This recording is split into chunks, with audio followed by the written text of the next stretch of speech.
नारायण नारायण नारायण श्रीमन नारायण नारायण नारायण नारायण श्रीमन नारायण नारायण श्रीमन नारायण नारायण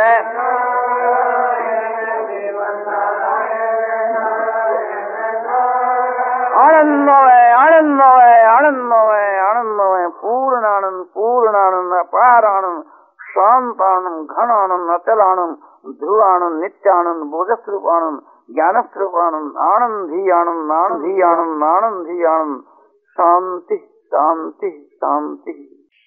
तो तूने बहुत छोटा बनाया और गुरु जी हो गए ब्रह्म।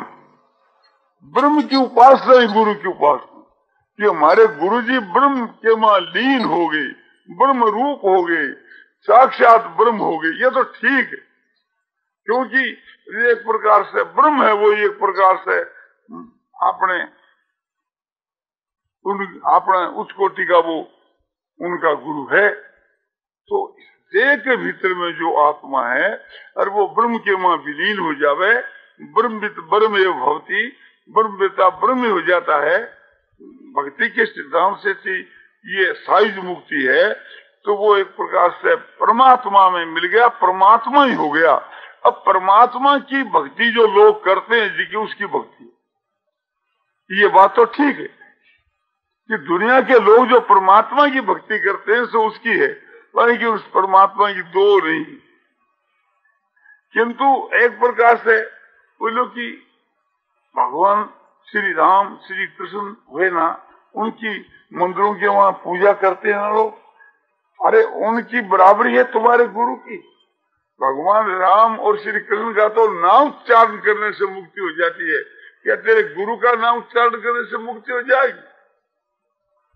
शास्त्र उसके लिए गारंटी देते हैं, महापुरुष गारंटी देते हैं, ऋषि लोग गारंटी देते हैं कि भगवान के नाम का उच्चारण करने से मुक्ति हो जाती है, राम नाम के उच्चारण करने से मुक्ति हो जाती है, भगवान कृष्ण का नाम उच्चारण करने से मुक्ति हो जाती है, भगवान विष्णु का नाम उच्चारण करने से मुक्ति हो जाती है। क्या तेरे गुरु का नाम उच्चारण करने से भी मुक्ति हो जाती?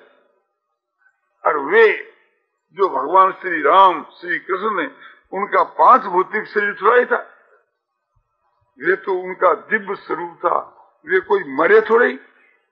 तेरा गुरु जैसे मर गया, लोग शमशाना में जलाया और उसकी खाक में खाक मिल गई, या जो मिट्टी है इस मिट्टी के सामने तुम्हारे गुरु की खाक है। तो भगवान राम और श्री कृष्ण बोले, भगवान राम और श्री कृष्ण जो है उनका विषय देखो। भगवान श्री रामचंद्र जी परम धाम को सिधारे तो अपने इसी शरीर से जो दुनिया में शरीर देखने में आ रहा था लोगों के, वो शरीर विष्णु भगवान के शरीर के मां प्रवेश कर गया। देखो वाल्मीकि रामायण, ऐसा नहीं कि जैसे लोग मरे ऐसे राम भी मर गए और ले जाकर उसको शमशान में जलाया तंगड़े आदमी जाकर, ऐसे राम नहीं मरे। और भगवान कृष्ण भागवत को देखो, भगवान कृष्ण जी परम धाम में पधारे तो इसी शरीर से परम धाम को पधार गए। ये नहीं कि उनका शरीर जो है तो यहाँ एक प्रकार से रहा और उसको लेकर के लोगों ने फूंकिया और जलाया हो। क्यों इसी शरीर से गए कि भावी में जो भगवान के भक्त होंगे वे भगवान की आराधना करेंगे और भगवान को बुलाएंगे, तो वे भगवान श्री कृष्ण इसी शरीर से वहां प्रकट हो। जो जला दोगे तो क्या प्रकट होगा? काल जो मेरा शरीर है मैं मरूं, मुझको लोग जला दे हुए और फिर कोई एक प्रकार से कोई कहे कि भी उस जयदयाल को बुलाओ, अरे मूर्ख, उसको तो शमशान में जला दिया, खाक होगी, उसको क्या बुलाओ? वो क्या होगा? वो कोई अनेक चीज है। तो भागवत जो कह रही है भगवान कृष्ण के विषय में वो ठीक है। और बोले दूसरी जगह तो ऐसा भी आता है कि उसके ब्याज का बाण लगा जी, तो ठीक है लगा, किंतु भगवान उसी शरीर से अपने चले गए, गायब हो गए। शरीर यहाँ गिरा नहीं। बोले कई कोई ग्रंथ में आता है कि भी शरीर यहाँ रहा और उनकी जो धर्मपत्नियां और है वह साथ में लेकर के सती हुई। अरे बोले उनकी बात मानोगे कि भागवत की बात मानोगे? जो भागवत में लिखा है वो ठीक है, वाल्मीकि रामायण में जो लिखा वो ठीक, दूसरी रामायणों में कहीं लिख दिया गलत। तो वाल्मीकि ऋषि ने तो पहले से ही रामायण बढ़ा दी भगवान के मौजूदगी के बीच के वहां, भावी की बात भी पहला बना दी। भगवान जब प्रकट नहीं हुए थे उसके पहला ही वाल्मीकि जी ने रामायण की रचना कर दी और उसी के अनुसार सारी लीला हुई। तो वे त्रिकालज्ञ थे। तो कहने का अभिप्राय यह है कि ये जो हम लोगों का शरीर पांच भौतिक है और भगवान का जो शरीर है तो वो दिव्य है, चेतन है, जड़ नहीं है। हाँ, एक जड़ की भी खोड़ी ऊपर रखते हैं अपने, इसलिए कि जो अनधिकारी है, जो पामर जो पुरुष है, मूड जो है, उनको अपना स्वरूप रखोने के वास्ते ऐसा भी करते ही। नाहं प्रकाश सर्वस्य योग माया समावृत और मूढ़ो यंग ना भी जाना थी लोको मामजमभ्यम। मैं सबको दिखता नहीं क्यों कि मैं योग माया का पर्दा अपने पर डाल लेता हूं। कौन सी योग माया? जो समझो कि जसोदा के यहाँ अवतार लिया था और उस योग माया को ला करके और बलदेव जी ने अपने योग माया को वसुदेव जी ने ला करके अरे अपने जापे घर में सुला दिया और समझो कि आपने लड़का होया ऐसी बात करी और फिर कंस आकर के उस योग माया को शिला पर देख करके जान से मार डाला। अब योग माया को क्या मरे, उसका जो शरीर चाहे वो नष्ट कर दो। वो आकाश में जा कही योग माया ने कहा, रे दुष्ट, मेरे मारने से तुम्हारी मृत्यु नहीं बचेगी, तेरे मारने वाला तो गोकुल गया। अब तू सावधान हो, वो तो खबर देगी। बाजो वो तो एक शरीर हो योग माया को, अरे योग माया एक शक्ति है भगवान। उस शक्ति को, प्रकृति को समझो कि लेकर के भगवान अपने खोली रखते हैं जिसमें दूसरा उसको पहचान नहीं सकता।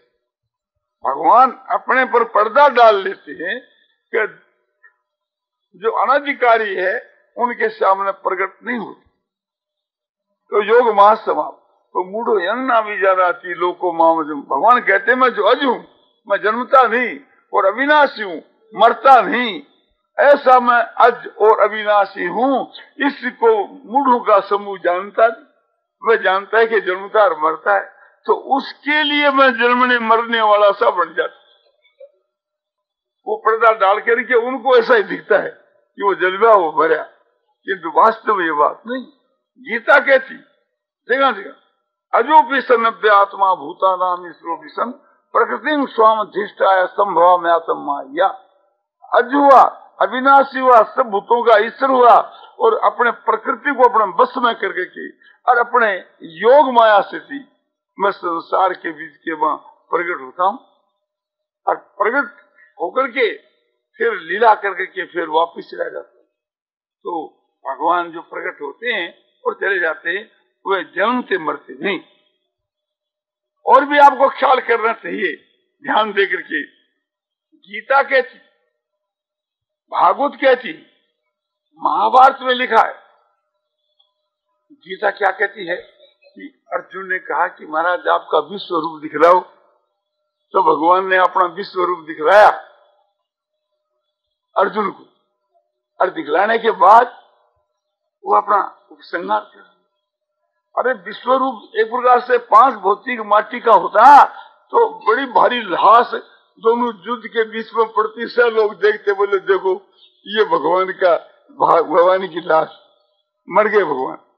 तो भगवान कभी मरते नहीं, ये तो मूर्ख लोग कहते हैं। और भी देखो, जब भगवान प्रथम प्रकट हुए, वसुदेव जी के यहाँ प्रकट हुए तो कैसे कि दिव्य रूप से, चतुर्भुज रूप से थी। इस मनुष्य शरीर से नहीं, दिव्य रूप से, चतुर्भुज रूप से प्रकट हुई और देख करके ये स्तुति करने लगे, पहचान गए कि साक्षात भगवान देव की वसुदेव जी स्तुति करने। बोले महाराज ऐसे रूप में आप रहोगे तो कौन से हमारे को दुख देगा, तो ये रूप आपका उपसंहार कर, साधारण रूप में हो जाओ, बालक के रूप में हो जाओ। भगवान ने कहा कि मैं ये रूप क्यों धारण किया मालूम है, इसलिए धारण किया है कि थाने यो मालूम हो जाए कि साक्षात पूर्ण परमात्मा हमारे यहाँ अवतार लिया। इस बात को जनाने के वास्ते मैंने ये रूप धारण किया, इस रूप में मैं प्रकट हुआ। अच्छा अब आप जो कहते हो वैसा ही बन जा। अब वो बन गए। अब वो चतुर्भुज कहाँ गया? वो कोई जेल खाने में रहा, कहाँ गया? वो तो चेतन था, वो जड़ नहीं था। इसी प्रकार से जगह जगह आप देखो, ब्रह्मा के जब वो हो गया था उस समय के बीच के मां भगवान ग्वाल बालों के रूप में, बच्चों के रूप में आपके अनंत रूप धारण कर लिया, संघ रूप, समझो कि अध्यात्म रूप। अब जब ब्रह्मा जी शरण आ गए तो भगवान ने क्या किया कि उन सब को समेट लिया। अपने तो संकल्प के थे ना, समेट लिया। तो ये ब्रह्मा की धातु के होते, ये समझो इस प्रपंच के होते, तो समझो ये भी यहाँ रहते वे सब रूप, और वे भी एक प्रकार से लोग जल में मरे, जो जल से मरते, और इस मट्टी के मां शामिल। ब्रह्मा जी ने देख लिया कि तेरा बनाया हुआ, माने तेरे जो बनाए हुए ग्वाल बाल और है, ये सब तो गुफा में पड़े, और ये जो रचे हैं ये स्वयं भगवान अपने चिन्मय रूप से अनेक रूप धारण किए। ये साक्षात भगवान है। मेरी मूर्खता थी जो मैं इन्होंने बालक समझ करके और इनकी परीक्षा के लिए उतार हो गया और ग्वाल बाल बच्चों को ले गए, तो उनको फिर ज्ञान हुआ। अब ये देखो कि वह ग्वाल बाल बच्चे जो ब्रह्मा की रचना में थे वे तो वहां मौजूद रहे, और फिर समझो समय अनुसार अपने मरते रहे, और भगवान ने तो क्षण में तो रचे और क्षण के वही सब खत्म। क्या वो तो एक प्रकार से अपने भगवान आप ही थे, एक बहुत श्याम है, एक मैं बहुत हूँ, संकल्प करने के साथ बहुत हो गई, तो वे चेतन। इसी प्रकार से थी हर एक जगह में आप विचार करके देखो, एक जगह नहीं, जहाँ जहाँ भगवान ने अपना विश्व रूप दिखलाया बस वहां उपसंहार कर दिया। ये नहीं कि ब्रह्मा के ये जड़ संसार में, पांच भौतिक संसार में, ब्रह्मा के प्रपंच के बीच के मां उनका शरीर समझो कि विराट स्वरूप जो है, सो उसकी मट्टी इस मट्टी के मां कहीं शामिल हुई हो, ऐसा कहीं भी आपको लिख नहीं। भगवान ने दुर्योधन की सभा में जाकर के समझो कि दुर्योधन को विराट रूप दिखलाया। अरे दूसरे तू क्या मुझको बांधना चाहता है सांकड़ों से? अरे तू क्या मुझको ये समझ लिया कि ये कृष्ण अकेला है? देख सारे पांडव मेरे भीतर के बीच में, और सारे यादव मेरे में, सारे देवता मेरे में, सारी सेना मेरे में, समझो अंगुष्ठ प्रमाण से उस भगवान के विश्व रूप के बीच में सारी संसार दिखने लगी। लोग मूर्छित होकर के गिर पड़े। जो अच्छे महापुरुष थे, भक्त थे, वे स्तुति करने लगे, उनको भगवान का दर्शन। इसी प्रकार से थी उत्तम के होंगे वहां भी भगवान, और वो विश्वरूप भगवान का भगवान के शरीर में दिखाया गया और वहीं बस करता हूँ। तो इसे समझना चाहिए कि भगवान जो जन्म से बसते, भगवान का स्वरूप दिव्य होता है, चेतन होता है, जड़ नहीं होता है। जैसे हमारे शरीर का भेद है, हमारा शरीर तो जड़ है, हमारे भीतर की आत्मा चेतन है।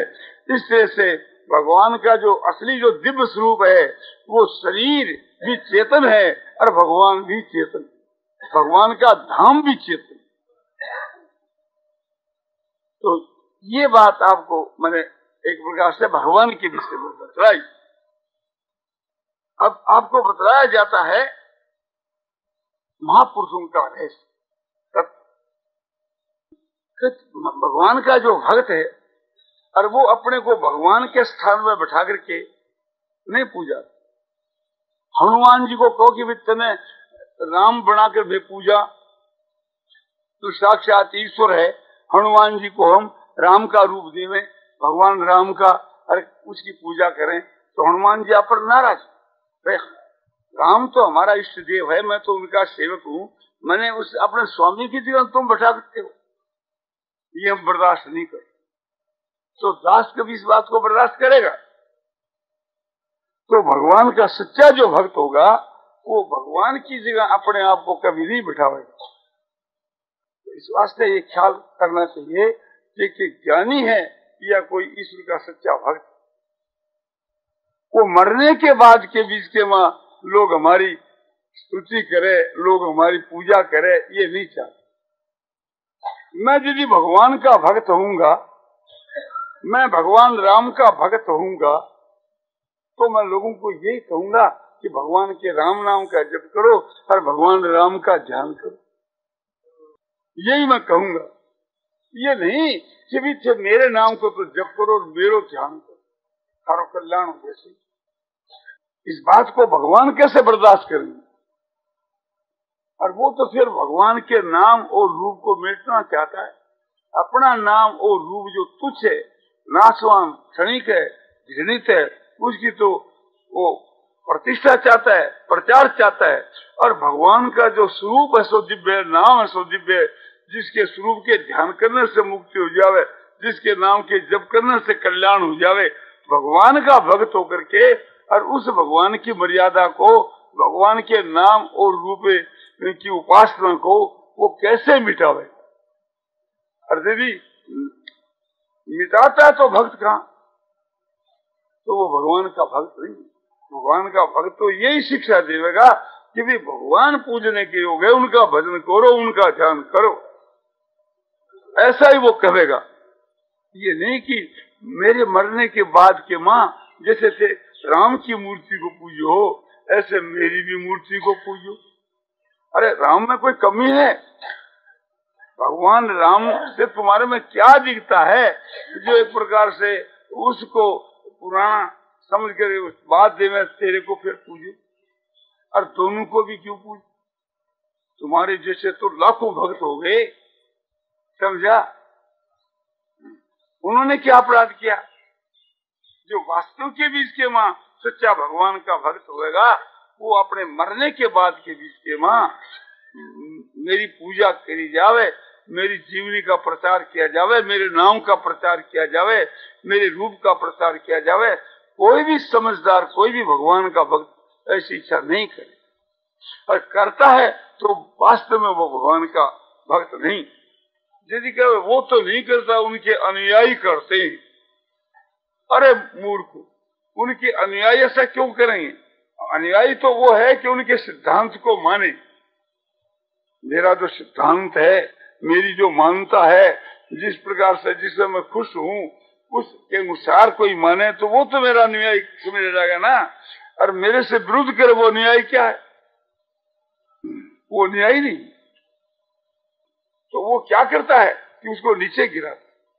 वास्तव में सच्चा महात्मा गिरता नहीं, किंतु वो तो अपनी तरफ से गिराने की चेष्टा कर रहा है। कैसे कि भगवान इससे नाराज, वो इससे नाराज कि मुझको भगवान के स्थान में बैठा करके मेरा तुम अपमान कर। वो कहता है कि मैं यदि भगवान से बढ़ करके होता तो भगवान की जो जीवनी, भगवान का श्री रामचंद्र जी का जो जीवन चरित्र है कितना उज्जवल है, कितना शुद्ध है। कोई भाई नहीं हमारे का भी आप बतलाओ तो आपकी जीवनी सो लिखे। अरे हमारी जो समझो कि सभी प्रकार की अवस्था हमारी हुई, हमने संसार के बीच के माँ समझो कि झूठ भी किया, कपट भी किया, चोरी भी किया, जितना जो पाप है वो भी हमने किया। वो तुम थोड़ा लिखोगे, तुम तो हमारी भली बात को लिखोगे। तो ये ऐसा हम यदि लिखाएंगे तो एक प्रकार से तुम्हारे को और अपने आप को धोखा हम दे रहे हैं, दुनिया को धोखा दे रहे हैं। दूसरी बात यह, आवश्यकता क्या है? आज यदि भगवान श्री रामचंद्र जी महाराज को जो चरित्र है, भगवान श्री रामचंद्र जी महाराज का दिव्य जो स्वरूप है, भगवान रामचंद्र जी का जो पवित्र जो नाम, सुगम जो नाम एक प्रकार से मुक्ति देने वाला जो नाम है, उससे बढ़कर यदि मेरा नाम होता या मेरा रूप होता या मेरे चरित्र होते तो मैं कहता, अरे एक प्रकार से भगवान के जो अपने आते ने तो सब पुराने हो गए और ये मेरा नाम रूप और चरित्र है जी का बढ़िया है, इससे लोगों का जल्दी कल्याण हो जाता है, क्योंकि मैं तो मौजूद हूँ। और वे तो कोई वक्त में मौजूद थे, एक प्रकार से वो पुराने हो गए, तो नया आविष्कार करके तुम ऐसा करो। ऐसा यदि मैं करने लगूं तो वहाँ भगवान एक प्रकार से यमराज को आर्डर देंगे कि इस दुष्ट को घोर नरक में डालो, समझा? और मेरा पतन होगा और उनका पतन होगा झूठा मार्ग, कल्पित मार्ग, इसके अनुसार वे चलेंगे, हमारे कहने से चलेंगे, हमारी राह से चलेंगे तो हमारा भी पतन होगा। हमारी राह नहीं होकर के हम उसमें सहमत भी हो जाएंगे तो हमारा समझो कि पतन होगा और उनका भी पतन होगा। ये झूठा मार्ग। अब आप बतलाइए, ये प्रकार से कोई भी एक बात को थोड़ा लीजिए, भगवान श्री रामचंद्र जी का जो चरित्र है उसको याद करके उसकी लीला को हमारा कल्याण हो सकता है। भगवान की लीला को याद करने से हमारा कल्याण हो सकता है, उनका गायन करने से हमारा कल्याण हो सकता है। हमारा जो चरित्र है वो तो कलंकित है। अब भगवान श्री रामचंद्र जी का जो सारा चरित्र एकदम शुद्ध और पवित्र है, उस शुद्ध पवित्र चरित्र को मलिया मेट करके और जो अपना गंदा चरित्र उसको यदि संसार के बीच के मान लोगों को धोखा देवे तो वो तो अन्याय करता, वो तो जुल्म करता। इसी प्रकार से ये हमारा शरीर रोज बदलता है और समझो कि हार्ड मांस का है और इसके वहां कितनी बीमारियां हो रही है और जीता रहेगा तो भविष्य में इसकी बीमारियां और भी होती रहेगी। तो ये जो समझो कि एक रोग का घर जो शरीर है और जिसके वहां मल और मूत्र भरा हुआ है, ऐसा जो एक बुत है उसको एक प्रकार से कोई पूजे या मैं पूजाऊं तो कितनी मूर्खता की बात है। और भगवान राम के शरीर को छोड़कर जिनका दिव्य शरीर है, जिनका चेतन शरीर है, संसार के उद्धार के लिए जो प्रकट हुए, आप प्रत्यक्ष में देखो कहाँ तो एक प्रकार से ये मनुष्य का तुच्छ शरीर और कहाँ भगवान राम।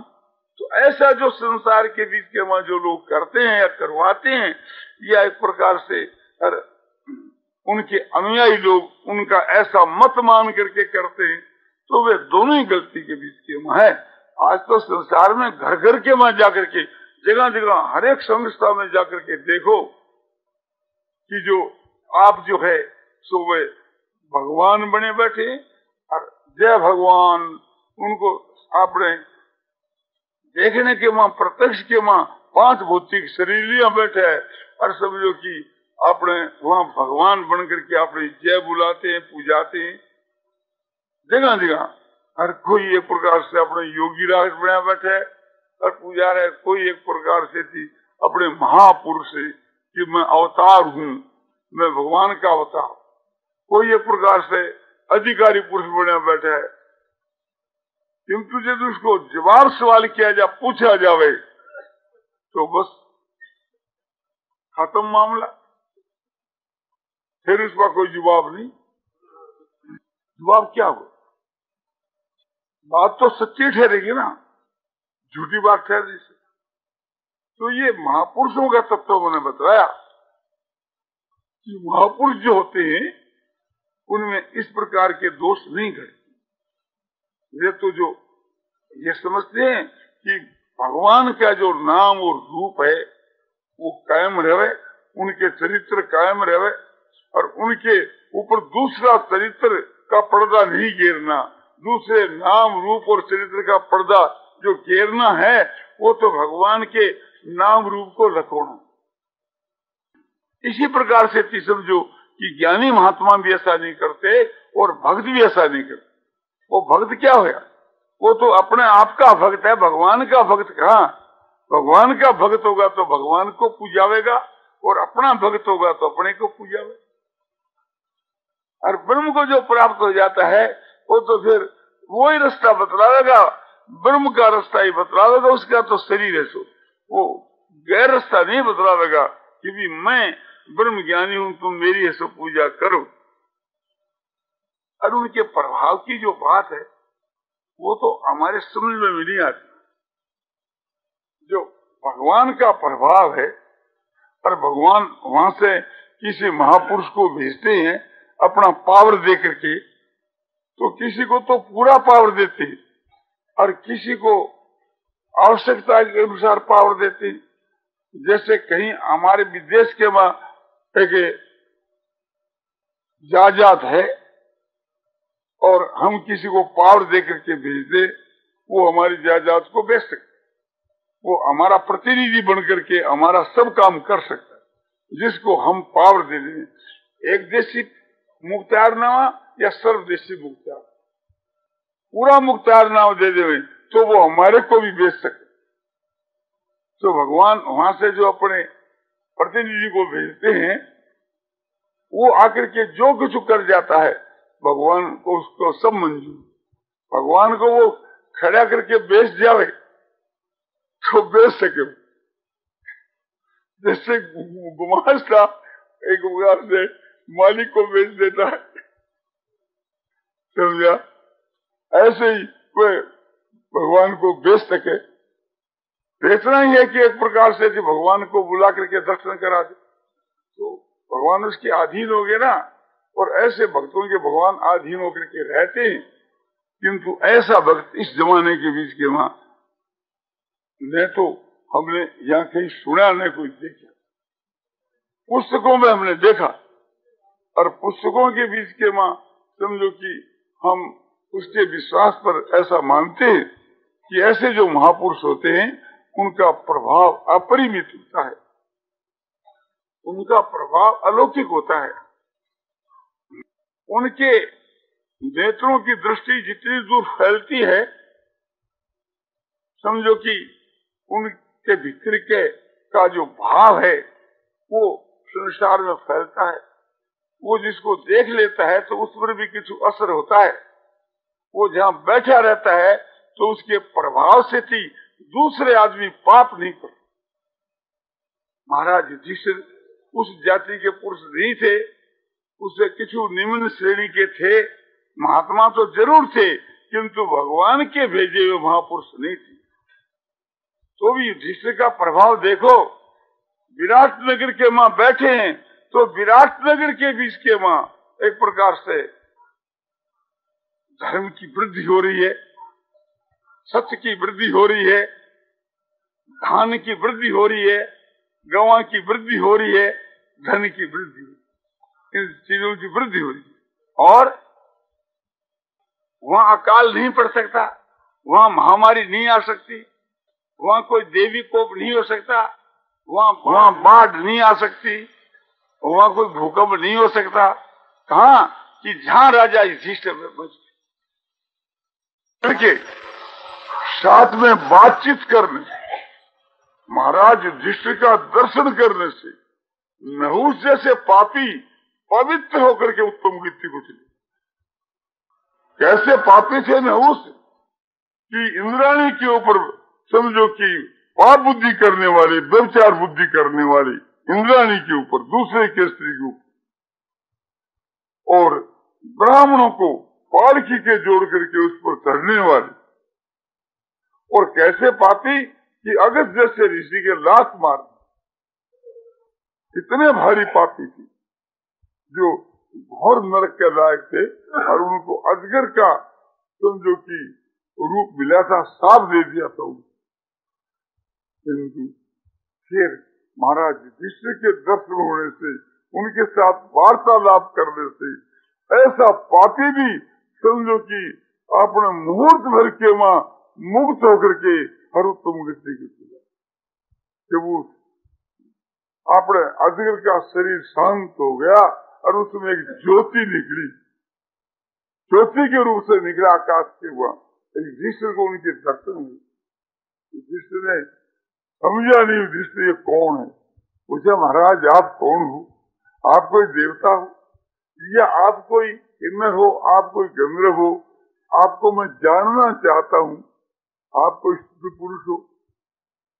उन्होंने कहा हे राजा, मैं नहुष नाम का राज ऋषि, राजा होकर के ऋषि और राज ऋषि, और उसके बल से स्वर्ग के में गया, और स्वर्ग के बीच में जितने दुनिया के स्वर्ग में आदमी थे सबसे उसको श्रेष्ठ समझ करके, नीतिज्ञ समझ करके, धर्मात्मा समझ करके, और ऋषि और देवताओं ने सबने अपना मालिक बना करके इंद्रासन में पाप के कारण से उसकी ये दुर्गति हुई। और महाराज युधिष्ठिर के दर्शन से, हे महाराज युधिष्ठिर, आपके दर्शन के प्रभाव से आपसे मैंने जो वार्तालाप कर ली, इसके प्रभाव से मेरे सारे पाप नष्ट। महाभारत के वन पर्व में निकाल कर देखो तो ऐसे ऐसे पुरुष, उनका ये प्रभाव, ये युधिष्ठिर का प्रभाव,